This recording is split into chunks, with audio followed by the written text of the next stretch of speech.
All right, welcome back everyone to part two of our public health notice. Before we jump into this next section, I wanted to share with you something that I was thinking about this morning while I was preparing this video. So, if you recall, we have Henrico County and the City of Richmond deliberately putting a contaminant into the drinking water called hydrofluorosilicic acid. The common name for this is fluoride. Now, when I confronted the Henrico Board of Supervisors and asked them why are they putting this dangerous chemical into the drinking water, this medicine into the drinking water, they said, we don't know why we're doing it. We do it because Virginia Department of Health recommended it. So when I went to confront Virginia Department of Health and said, why are you doing this? They said, well, we don't really know the exact answer and the exact reason, but we're doing it because Health and Human Services recommends this. Now, I did a Freedom of Information Act request to both the State Health Department as well as HHS, and surprise, surprise, but Health and Human Services has never recommended this. Who does recommend this? The Public Health Service, okay? Who is the Public Health Service? The Public Health Service is many organizations, okay, including the EPA, the CDC, the FDA, and a variety of other organizations. Now, who in particular is recommending this? This would be the CDC. But when you ask the CDC, why are you doing this? How did you make the determination that this is safe? The CDC says, we don't know. We defer to the EPA. Okay, now this is important. So then the EPA, under oath, was questioned about this and said, why are you doing this? How did you make this determination? And EPA said, you know what? We don't actually have anything for you. In other words, they're recommending something that they never fully investigated. As far as I can tell, they barely investigated it. So we're going to jump into this clip that really lays it out in a legal way. I've explained this to you in kind of a layman's terms using a little bit of hyperbole. So we're going to let the lawyer explain exactly what is going on and how this whole system is built on a house of cards. So if you're somebody who you thought that your government knew what they were doing, think again. If you're somebody that thought, well, certainly Henrico County wouldn't deliberately contaminate our drinking water without fully understanding the ramifications of their actions of putting this medicine in the drinking water, think again. Remember, in the state of Virginia, we have a law that requires pure water, okay? Fluoride is a contaminant, okay? The EPA definitely defines this as a contaminant. So, Henrico County and the City of Richmond, they're going out of their way to take our water. Imagine you have water and they are purchasing a contaminant, okay? This is a medical intervention. They're purchasing a contaminant, picture it, and deliberately putting hydrofluorosilicic acid into your drinking water. This is a well-known neurotoxicant, okay? This is hydrofluorosilicic acid is a well-known toxin, and fluoride is a well-known toxicant, okay? And then they say to you with a straight face, and I kid you not, they say, look, we put it in the drinking water. You and your family drank it. You didn't, collapse. So therefore, it must be safe, right? This is the most absurd thing that I can possibly imagine. Because you didn't collapse from it after drinking it for a day or a month or a year, everything is okay? Yeah, this is our government. They're contaminating our drinking water, which is a violation of state law in Virginia, okay? Allegedly. Allegedly. Allegedly. Allegedly. Allegedly. Okay. So now that you guys remember what is going on, let's go ahead and get into Michael Conant's video so he can break down what's going on. And for some of you who may not be very familiar, just hang in there and listen to it, because there's going to be a lot of things that make sense to you, okay?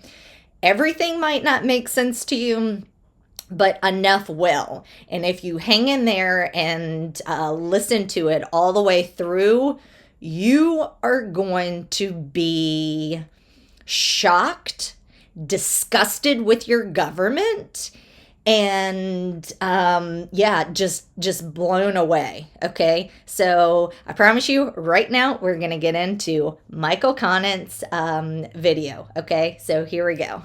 Okay, guys, so this is gonna be Michael Conant, and he's doing a deposition to this guy over here at the CDC. You will see that the entire fluoride program is built on a house of cards. It's extremely disturbing. The video is going to start off kind of slow. I'm starting the video at approximately the 18-minute mark, and I'll leave a link below to this entire video.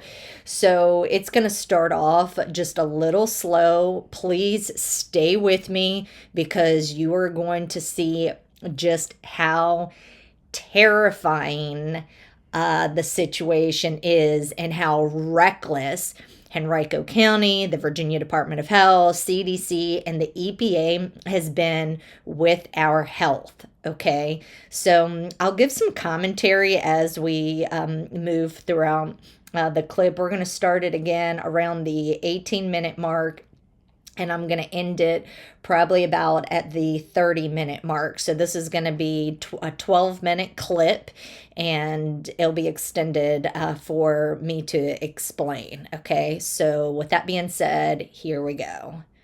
Crazy. So here is the CDC again. Remember, this is Casey Hannon, the director of the Division of Oral Health. And at his deposition, I asked for CDC's position on the upper tolerable intake of fluoride exposure with respect to the brain. And upper tolerable intake is another way of saying basically the safe level. What is the level that we can receive without being concerned about impacts on the brain? And here is what Mr. Hannon said. So based on CDC's response to topic 10 and 11, it's correct to say that CDC does not have any data on the tolerable upper fluoride intake for neurotoxic effects for infants. Yes. Okay.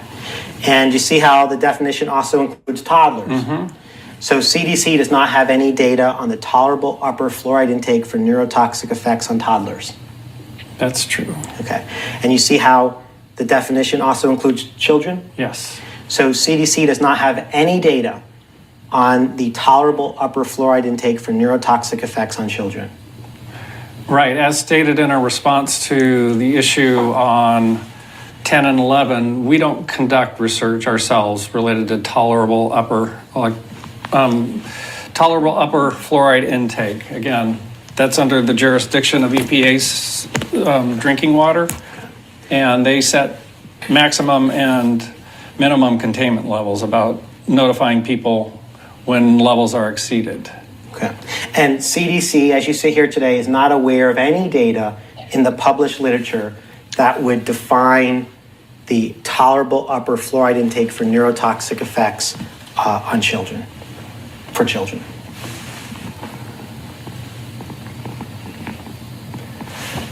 As a rep of CDC, to my knowledge, we don't have any knowledge about that. Okay. So there you see, when I went to the CDC and I asked the CDC, what is CDC's position as to the safe level, has how much fluoride we can consume without having an effect on the brain? They didn't know. It's not something that they have looked into. But you can see there in that clip, what the CDC did do is say, that's not something that we look at, but we believe the EPA looks at that. Okay, now this is important because when I've asked Henrico County and the City of Richmond, what makes you believe that it's safe for pregnant women and babies to ingest this medicine in the public drinking water? And they say, we don't have any data. We don't have anything that we've looked at. Who we look to, Virginia Department of Health. Virginia Department of Health writes in their code that they look to HHS. HHS hasn't done anything. HHS then says, well, actually, at some point back in around 2011, and they implemented the recommendation in 2015, the Public Health Service decided to recommend this.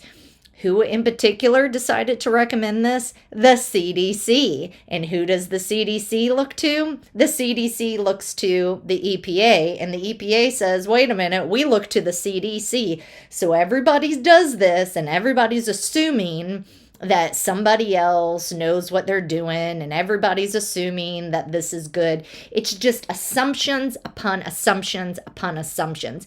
And ultimately, the people who are responsible are our Henrico Board of Supervisors. This is going to be Dan Schmidt, Misty Roundtree, Jody Rogish, Tyrone Nelson, okay? This is the responsibility of Henrico County to make sure that they are not putting something harmful into the water. And it's never appropriate to put medicine in the public drinking water, okay? So that's the application of this. CDC doesn't know what the safe level is, okay? Now, there's plenty of evidence of harm, but they say, oh, we don't know. We don't know we don't know what's going on here, okay? But they say, we think the EPA knows what's going on. And you'll see, EPA doesn't know what's going on either, okay? This is outrageous. The fact that nobody knew what was going on. Nobody knew how dangerous this was. And they went ahead and did it anyway for so many years, okay? So enough of that from me. Let's continue. Let's see what he's got to say next. Here we go. And so that was something that was, I was happy to hear that, because at the end of the day, the EPA is the defendant in this case. So we had plenty of opportunity to ask the EPA for its position on the safe level of exposure, safe level of fluoride, or what the EPA's position is with respect to that. And again, the EPA gave pretty much the same answer as the CDC. As you can see here, EPA states, we have not undertaken a systematic analysis to determine whether such a tolerable upper fluoride intake for infants is identifiable. Meaning they don't know if this is safe, to put it in layman's terms, okay? We don't know. We don't know if it's safe for babies to ingest. We don't know if it's safe for pregnant women to ingest. We don't know if it's safe for people with thyroid problems to ingest this. We don't know if it's safe to ingest this for 20, 30, 40, 50, 60, 70, 80, 90 years. We don't know, okay? That's what's being said here, okay? The EPA says EPA has not undertaken a systematic analysis to determine whether such a tolerable, meaning a safe level of fluoride intake for infants is identifiable. Sorry, I can't say this. I'm starting to get up in my old age. So again, it says EPA has not undertaken a systemic analysis to determine whether such a tolerable upper fluoride intake for infants is identifiable. In other words, EPA has not undertaken a systematic analysis to determine whether such a safe level for infants is identifiable. They can't identify what the safe level is, okay? So to put that in plain terms, okay? I know that some of the way that things get worded on here can be a little bit confusing. So let's continue. Here we go. So the EPA, as with CDC, admitted they've never undertook this to determine this analysis, and they don't know. They don't know what that safe level of fluoride exposure is for the brain. And I also asked EPA level of this to determine this analysis, and they don't know. They don't know what that safe level of fluoride exposure is for the brain. So our government doesn't know what the safe level is for the brain. Fluoride is worse than lead, okay? This is outrageous. They don't know. Henrico Board of Supervisors says they don't know if it's safe for the baby's brain. The CDC says they don't know if it's safe for the baby's brain. The EPA says they don't know if it's safe for the baby's brain. Virginia Department of Health says they don't know if it's safe for the baby's brain. But let's go ahead and put it in the drinking water anyway, even though there's a mountain of evidence that this is harmful. And you'll see at the end, the EPA ultimately acknowledge that this is harmful to the brains of babies and children. They ultimately acknowledge this, and this is no longer in dispute. The EPA no longer argues.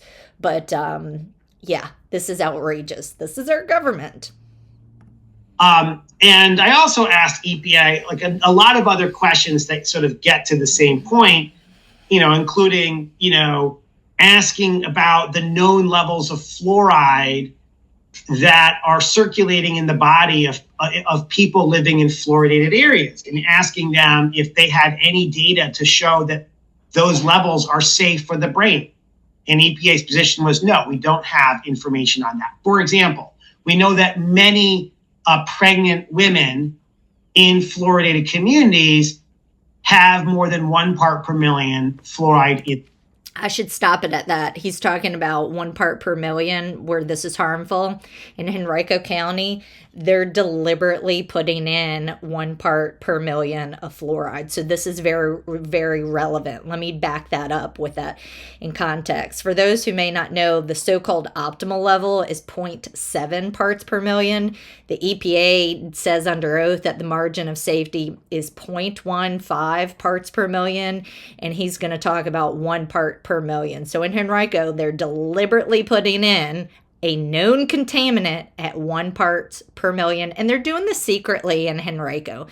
They don't advertise that they're doing this. You have to do a Freedom of Information Act request in order to figure out that they're putting this medicine in the drinking water. Where are we at? Fluoridated communities have more than 1 part per million fluoride in their urine, which is a measure of total fluoride exposure. And EPA's position was no, we don't have any data on that. We couldn't say one way or the other whether there is risks with a woman having that level of fluoride in her body. So as you can see, no one had safety data, or certainly no one had competent safety data to provide any assurance that the fluoride exposures we're getting from water fluoridation are safe for the brain.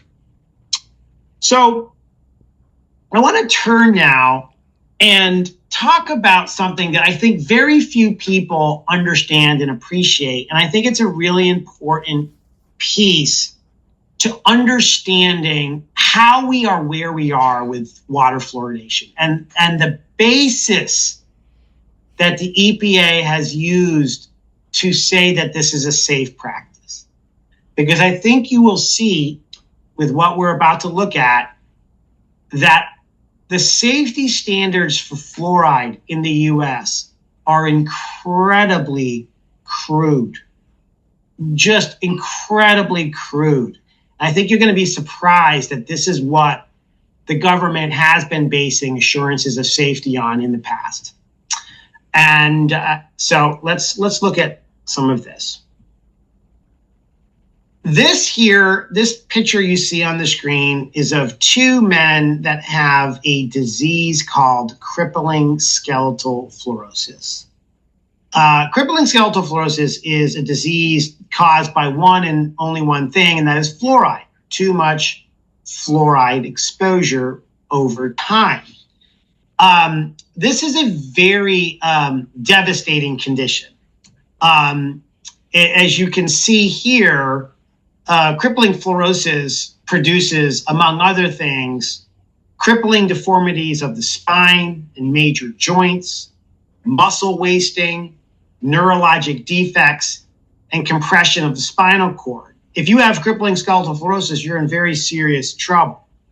Now, what's remarkable is the EPA based its safe drinking water level for fluoride, which is set at 4 parts per million. It based its standard on crippling skeletal fluorosis.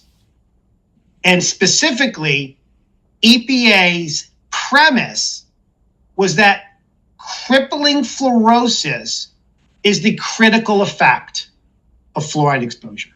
And in this clip, which you'll see now, this is Edward Ohanian, the representative of the EPA in this litigation.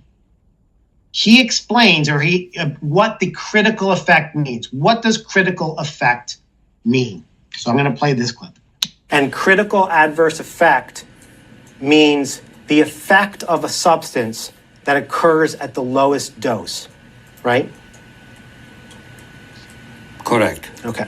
So according to EPA, the first adverse effect that can occur to the human organism from fluoride exposure is crippling skeletal fluorosis. Correct. Okay. Just to repeat what he just admitted to there. The premise of EPA's safety standard for fluoride is that the first adverse effect that fluoride can have on the human organism is a crippling disease called crippling skeletal fluorosis. In other words, until you are crippled, EPA does not consider fluoride to have any effect on the body. Yeah, I'd like to tag off of this because when I've spoken to folks in the health department, they say, well, the EPA sets a standard of 4 parts per million. And as long as the fluoride is under 4 parts per million, everything is fine and dandy like cotton candy. Sure, when it's at 2 parts per million, the locality is required to send in a notice, but they can still have fluoride in at 2 parts per million. Okay, so at 4 parts per million, they just went over. That's the standard, and you're crippled. You've got crippling skeletal fluorosis. And so that is at the point of which you're harmed. So when you've developed arthritis, nope, you haven't been harmed by the fluoride. When you have your teeth are all messed up with dental fluorosis, nope, you haven't been harmed. When your thyroid is super slow and damaged, nope, you're okay. When you're hobbling to work and you can't take a walk around the block because the arthritis has gotten so bad and you can't sleep at night because your pineal gland is damaged, nope, you haven't been damaged. You're only damaged when you have become crippled, okay? And once you've become crippled, then we'll acknowledge harm from the fluoride that you're ingesting, Okay. And I said to folks in the health department, I said, so you don't think that having arthritis where you're in pain and, you can't even type on the keyboard, you don't think that that's a negative health effect of fluoride? Only when you're crippled, that's when the problem occurs. You don't think it's a problem. You don't think that not being able to type is a negative health effect, or not being able to go for a walk is a negative health effect. This is what I'm dealing with when I'm speaking with those within the health department. And not just the health department here in Virginia. This is the mantra that's given in health departments across the United States of America. Just last week, I spoke to another health department in another state, and the individual said, 4 parts per million, that's when it's a problem. Crippling fluorosis, that's when it's a problem. When your teeth are yellow or splotchy from dental fluorosis, that's not an issue. That's just a cosmetic effect. We don't consider that a negative health effect. What? Yes. I feel like those in the health department, I don't know if they're just damaged or if it's a matter of they've been groomed, but these people, if you repeat it back to them, then they realize how monstrous they sound, right? So if you're having conversations with folks, I encourage you, don't lose your cool, don't be excitable like I am right now. Be normal and calm, and try not to be emotional, and just repeat it back to them in a very calm and slow and logical way to let them hear themselves, and then they will realize that this is insane. Okay, so let's continue going on along, because he's going to continue to elaborate. Okay, here we go. If you're not crippled, no adverse effect from fluoride exposure. And for anyone out there who's familiar with the scientific literature on fluoride, that premise is effectively absurd. And yet it was the premise of EPA's safe drinking water standards. Now, crippling skeletal fluorosis is the final stage of this condition called skeletal fluorosis. Again, skeletal fluorosis is a bone disease caused by too much fluoride exposure, and it comes in various stages of severity. Crippling skeletal fluorosis is called stage 3, the final, most advanced form. But the earlier forms of skeletal fluorosis, as you might imagine, are also things that no human would actually want to endure. And so here I'm going to start talking about what does some of the earlier phases of skeletal fluorosis look like. And before doing so, you can see here, and just to confirm, that EPA's safe drinking water standard does not protect against these earlier stages. I asked the representative. So EPA's MCLG, which is the safe drinking water standard. So EPA's safe drinking water standard was designed to prevent the phase 3 crippling skeletal fluorosis, right? Answer, correct. But not to prevent clinical phase 2, right? Correct. So EPA admits that its standard is not designed to protect against these earlier stages of skeletal fluorosis. And here is a clip where the EPA representative talks about what some of these earlier phases of skeletal fluorosis can do. EPA has defined stage 2 skeletal fluorosis as characterized by sporadic pain, stiffness of the joint, and osteosclerosis of the pelvis and spine, calcification of the ligaments, and at times osteoporosis of the long bones, correct? Correct. And as we discussed earlier, EPA did not consider stage 2 skeletal fluorosis to be an adverse health effect when it established the MCLG in 1985, correct? Correct. Okay. Did you hear that? It's not an adverse health effect. What? Now, again, it's one thing, for the contaminant to be in the drinking water and you struggle to get it out, currently our health departments are recommending something that causes this amount of harm and then some, okay, if you look at the data. And the Board of Supervisors is putting this in.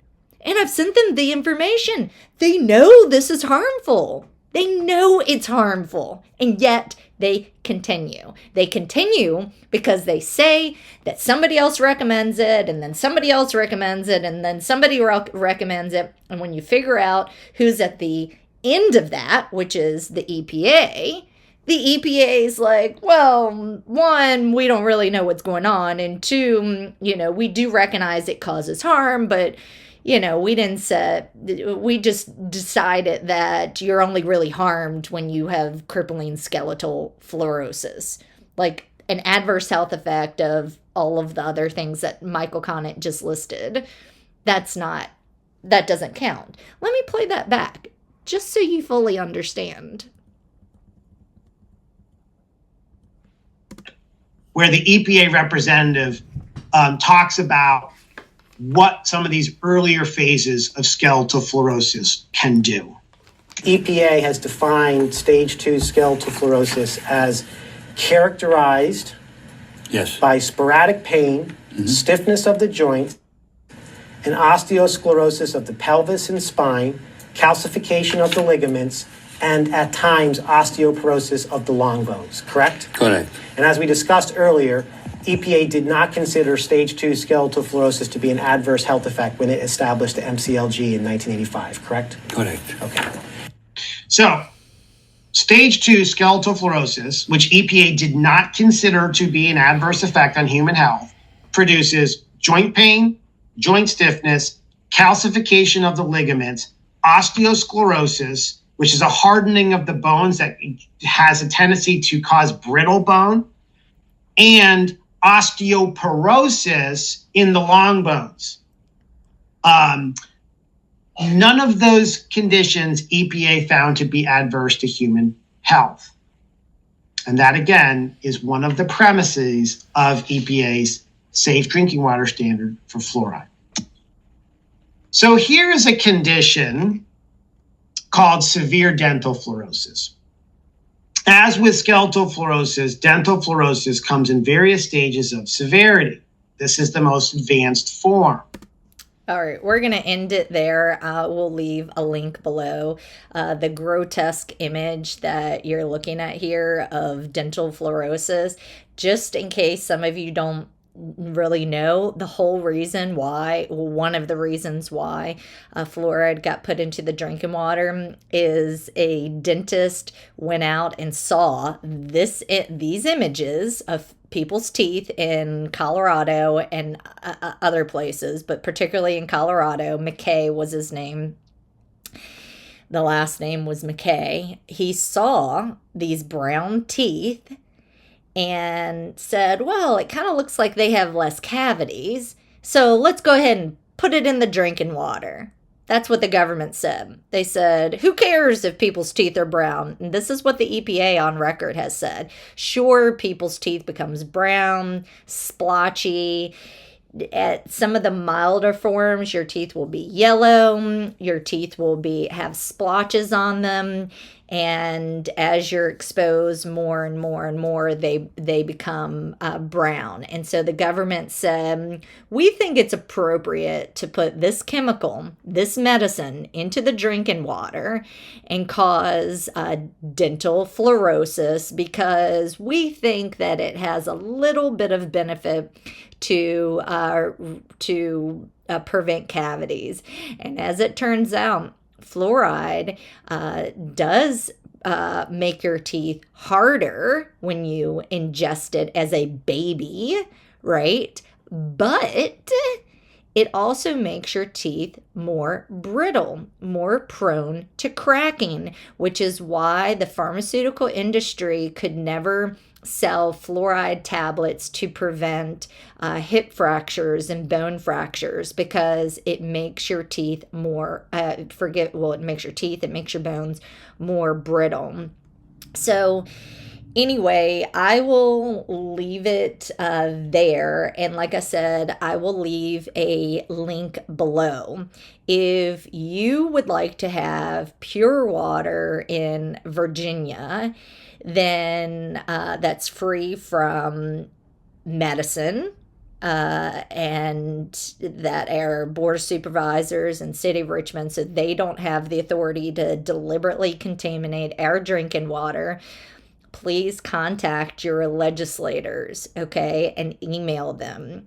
Right now, the legislators, there's a bill, an amended bill that's being worked on, and I need your support.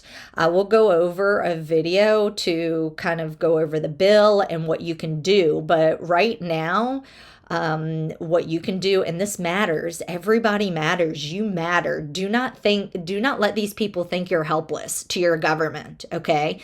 You do matter.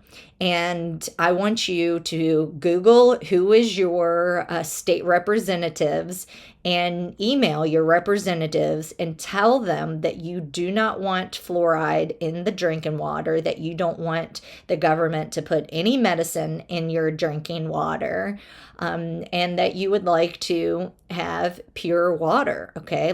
Let's honor the Code of Virginia, which requires pure water.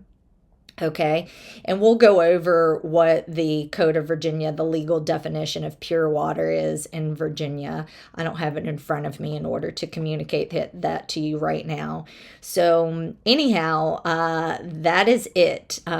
We want to stop the government from going out of their way and purchasing a contaminant that is a medical intervention that causes conditions such as dental fluorosis. 70% of people in the US between the ages of 12 to 15 have dental fluorosis. That's 70.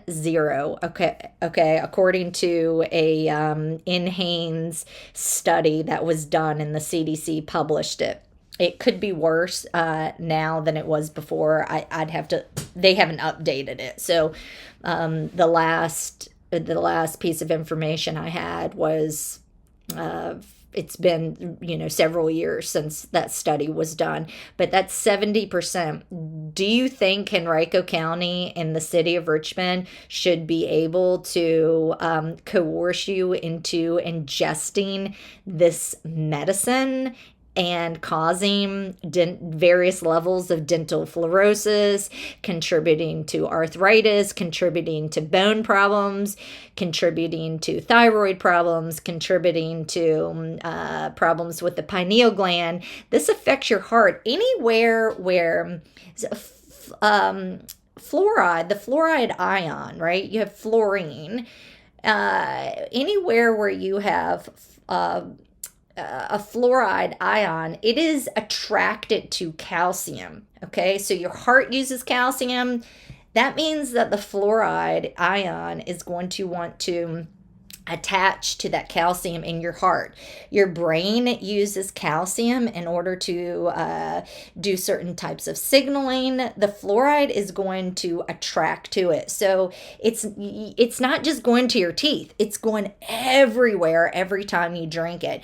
And when it comes to adults, the predominant benefit of fluoride is topical. It's not when you ingest it. There is no reason to be ingesting fluoride. If you want to have the actual benefits of fluoride, just brush with fluoridated toothpaste and then spit out the toothpaste. You do not need to ingest it. In the beginning, the thought process was, let's put it in the water for the children, okay? So the pregnant women and the babies were supposed to ingest this chemical. That was the purpose, to target the children. As some time went on, people realized that this is actually harming the children. And so now the government agencies, they say, if you don't want your child to develop dental fluorosis, do not give your child fluoridated water. And I do not see that the CDC or the Virginia Department of Health or any other health department for that matter, from any other health department actually is recommending that pregnant women or babies ingest this. So again, in the beginning, the purpose was for children. We've now gotten away from that and know better. So there's no justification, okay? We have a variety of other products out there that one can use. So there is no longer a compelling government interest in order to impose this medicine on us, okay? I would argue that this is a violation of informed consent. But the government should never coerce us into taking medicine. We signed the Nuremberg Code, but apparently that means nothing, right? Anyway, I think this video is long enough, so we will wrap it up from there. And again, make sure, Google who your legislators are right now. You should do this today, okay? Google who they are. You don't need to be complicated in what you say. Just say you don't want fluoride in the drinking water. Please pass a law banning water fluoridation in Virginia. Okay, you don't have to be complicated. Your voice matters. Okay, do it today. Don't let them think that you're helpless, because you're not. Okay, one person can make a difference, a big difference. Make some noise. Okay, guys, we can do this. I really think we can. All right, that is all. Make sure to leave a thumbs up. Make sure to smash the subscribe. Make sure to share this video with others. Very important. And make sure to leave a comment below. Okay. Thanks a lot. I will see you next time. Bye, guys.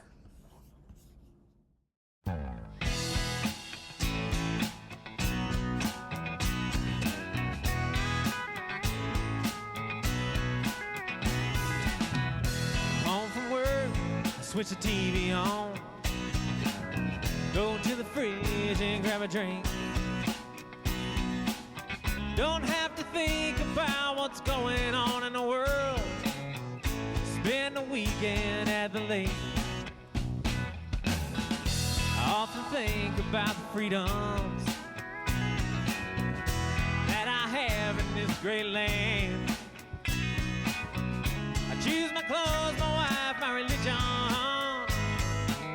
Say what I think and run my toes through the sand. 'Cause I'm a free man in a land that I know and love. Yeah, I'm a free man. Every day I thank the Lord above it. I'm a free man. Thanks to you and you and you, yeah, you're in a free land. We fly to glory.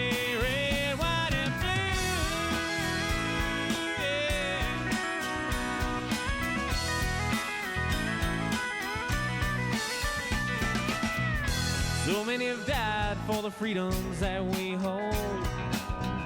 I'd like to thank the veterans for being so bold. They sacrificed their lives for people they didn't know. Their country called and they wouldn't say no. They were our brothers and our fathers and our sons. Somebody's sister, somebody's mother, your grandson. They died to make this nation the greatest ever known. They went to battle knowing they might not make it home. Back in December, I was blessed with a little boy. He opened my eyes to the world that we enjoy. I thank the people that protect my baby's home. I thank the people that went and never came home. 'Cause I'm a free man in a land that I know and love. Yeah, I'm a free man. Every day I thank the Lord above it. I'm a free man. Thanks to you and you and you. Yeah, you were in a free land. Fly to glory, red, white, and blue. Free man in a land that I know and love. Yeah, I'm a free man. Every day I thank the Lord above it. I'm a free man. Thanks to you and you and you. Yeah, you were in a free land. Bright glory, red, white, and blue. Free man. Thank you.